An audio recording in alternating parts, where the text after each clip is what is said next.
Selanjutnya adalah Graves disease atau nama lainnya Paris disease atau Basedow disease. Ada juga yang menyebut sebagai struma diffusa toxic. Jadi gimana sih ceritanya? Ceritanya itu adalah seperti biasa, hipotalamus menghasilkan thyroid releasing hormone untuk merangsang kelenjar pituitari menghasilkan thyroid stimulating hormone yang dia nanti akan merangsang kelenjar tiroid, sel-sel di kelenjar tiroid itu menghasilkan T3 dan juga T4 yang mereka nanti akan bekerja di tubuh sebagaimana mestinya. TSH dia itu menstimulasi sel-sel kelenjar tiroid, itu dia ada reseptornya. Nah, suatu hari ada seorang APC atau antigen presenting cell yang dia itu menganggap hormon-hormon tiroid ini itu sebagai patogen, sebagai zat asing. Dilaporkanlah ke kerajaannya, yaitu di limfanodus, dikasih tahu kerajaannya B cell. Kemudian sebagai respon B cell dia itu aktif dan menghasilkan sel plasma untuk menghasilkan antibodi spesifik. Maka diproduksilah antibodi ini, yaitu namanya TSH reseptor antibody. Dia itu justru berikatan dengan reseptor di sel tiroid, yang mana tiap ikatannya itu justru memproduksi lagi lebih banyak T3 dan juga T4. Jadi dia bukannya bikin tambah sedikit, tapi produksinya malah bikin tambah banyak. Nah, ini agak ruwet ya, agak ngawur.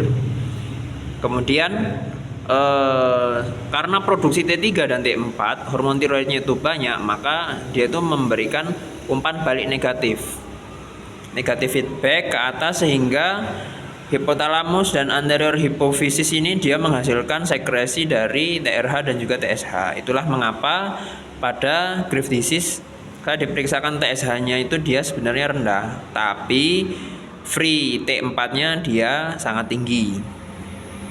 Nah, kemudian pemeriksaan golden standarnya, golden diagnosisnya untuk Graves disease itu adalah kita mengecek TRAB atau TSH reseptor antibody itu.